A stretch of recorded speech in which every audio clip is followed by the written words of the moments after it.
લ્યો બોલો આને શું થઈ ગયું? અત્યાર સુધી કમ્પ્લેટ બેઠો તો રૂડો રૂપાળો, ઘડીકમાં ક્યાં અવતાર આવ્યો? આમ થાય જુઓ, હજુ તું બોલી રહ્યો છું, તૈયાર રહેજો. ત્યાં કરી ફોન આવ્યો, હવે કરવાનું છે એમ? બરાબર, કાઈ નહીં, ના ના મારતા નહીં ભાઈ, ખૂણામાં લઈ જઈને બે જાવ. આવું તો બધું દરેક સભામાં હાલે છે. બોલો લ્યો, ફેલ ગયું, નબળો માણા મોકલ્યો. આવાને હું મોકલવાના હોય?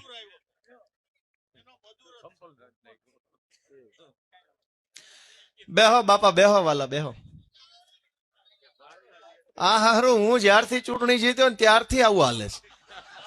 જે ગામમાં સભામાં જાવ ને એક આવો બેઠો હોય. મને એ નથી સમજાતું કે ભાઈ અમે હું એવું ખોટું કામ કરી નાખ્યું છે કે તમે અમારી સભામાં આ ધંધા કરો છો? ભાઈ ખોટું કરનારા હું નથી કર્યું, કેટલું ખોટું નથી કર્યું, એ બધા જ ભાજપમાં બેઠા છે. અમારી સભામાં આવીને કોક પ્રશ્ન પૂછી જાય, કોક સપલા મારી જાય, કોક પાણકા મારી જાય. આ શું હાલે છે? તમે વિચાર કરો.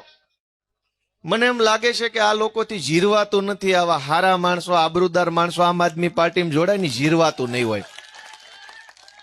ભાજપે તો એવું કામ કર્યું ને કે હારા માણસોને ઘરે બેહાડી દીધા. અનેક હારા આબરૂદાર, ઇજ્જતદાર, વજનદાર સમાજના માણસ હોય એને ઘરે બેહાડી દીધા હતા.